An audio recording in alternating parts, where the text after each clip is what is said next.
à l'entrée des buts, retasser la terre, de la terre bien battue, bien tassée maintenant. Alors les professionnels sont en train de se préparer pour participer à la première manche. Il y aura 3 manches de la finale de ce trophée TF1. Finale du trophée TF1 du premier Bicross international de Paris. Voilà, les concurrents sont en train de se mettre en place maintenant. Est-ce que vous avez, Alain, maintenant le nom des 8 qualifiés pour cette finale? J'ai pas réussi à les obtenir, mais nous allons les reconnaître très facilement à mesure qu'ils montent derrière la herse de départ.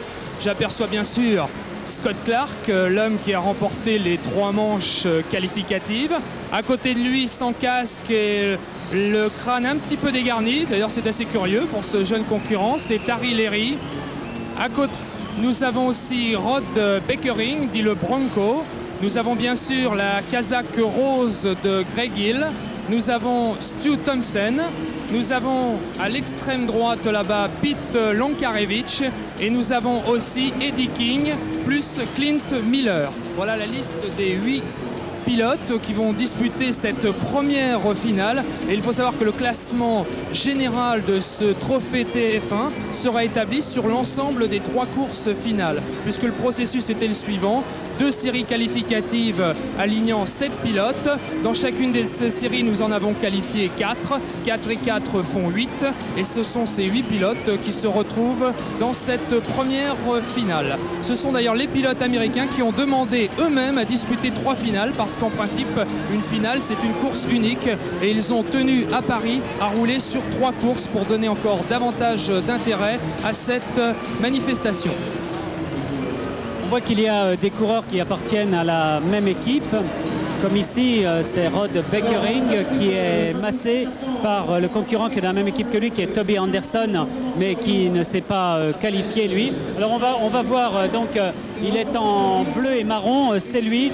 Il s'appelle Rod Beckering, il a 20 ans. Bronco, c'est le plus costaud de tous les concurrents. Alors ici, c'est Leary qui est en gris, donc.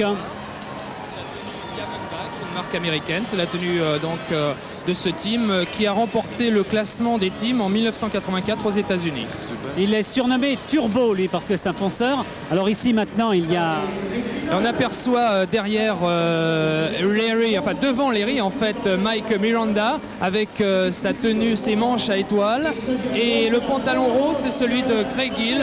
C'est le McEnroe, comme vous le disiez tout à l'heure, toujours en train d'ouvrir des discussions.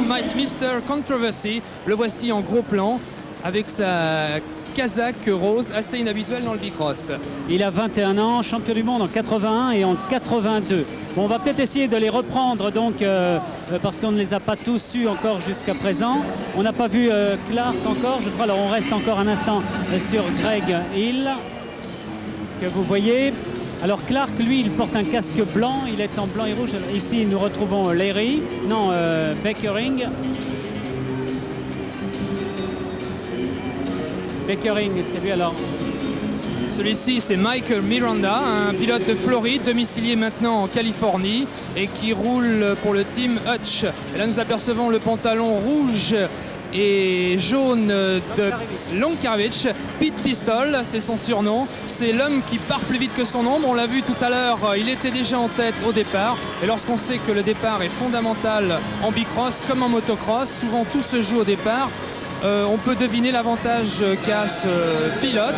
C'est le plus jeune des pros américains aux États-Unis. C'est aussi le plus jeune, naturellement, des pros présents ici. Et là, nous apercevons, eh bien, c'est la figure légendaire du bicross, Stu Thompson, qui a été de nombreuses fois champion du monde. Il est le plus âgé des pros américains. C'est vraiment toute une légende. C'est l'un des pilotes qui a véritablement créé le bicrossing aux États-Unis. Il a été l'ambassadeur du bicross dans le monde entier.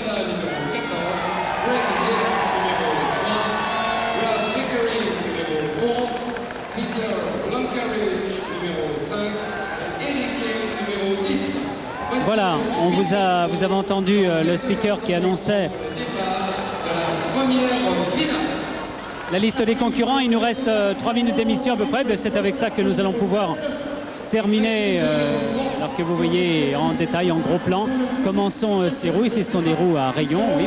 Ici, c'est donc Lonkarevich, Pete Lonkarevich, le plus jeune, 18 ans, en jaune, rouge et noir. En marron, il y a Beckering, en rose, il y a Greg Hill. Et puis Clark qui a gagné toutes ses manches tout à l'heure dans les éliminatoires, est en blanc et rouge, alors que nous retrouvons encore Greg Hill ici. Ils sont prêts à partir, nous allons les retrouver de face maintenant. Alors le favori, je ne sais pas, c'est Greg Hill qui est à la corde maintenant. C'est parti.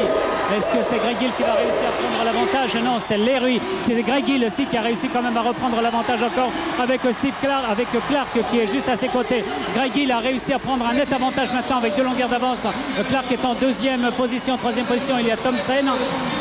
Toujours Greg Hill qui est en tête. Il est facile à reconnaître, lui. Il y a eu une chute ici, il y a 2 concurrents qui sont pratiquement battus maintenant, et Greg Hill est toujours en tête maintenant dans la dernière ligne droite.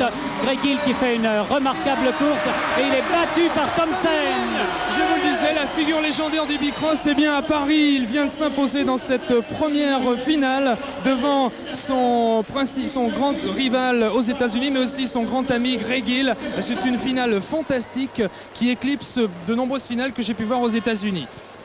Oui, et ce n'est que la première manche de ce trophée TF1 qui va se disputer en 3 manches. Et comme nous allons nous quitter dans quelques instants, alors que nous suivons au ralenti le duel entre Greg Hill en rose et Stu Thompson qui est juste derrière lui, eh bien, vous verrez et vous connaîtrez le résultat de cette finale ce soir dans Sport Dimanche ce soir.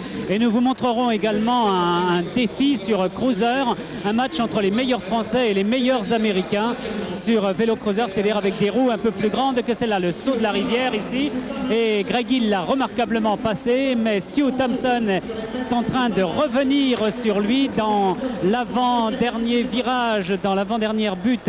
Greg Hill semble avoir course gagnée puisqu'il a 2 bonnes longueurs d'avance. Il est vraiment super puissant. Greg Hill, champion du monde en 81 et en 82. Et il est au coude à coude maintenant à la lutte avec Stu Thompson qui lui a 26 ans. Et il a été 4 fois champion du monde. C'est la star du bicross et la star est en train de battre l'étoile rose dans la dernière ligne droite. Voilà, c'est sur ce ralenti maintenant de cette première manche du trophée TF1 que nous allons nous quitter. Vous avez encore quelque chose à dire? Ah non, je crois que Yves Geniès avait aussi quelque chose à dire concernant le championnat d'Europe. Voilà, ben on peut en parler maintenant. Le championnat d'Europe va se disputer en France l'année prochaine. Oui, exactement. Il va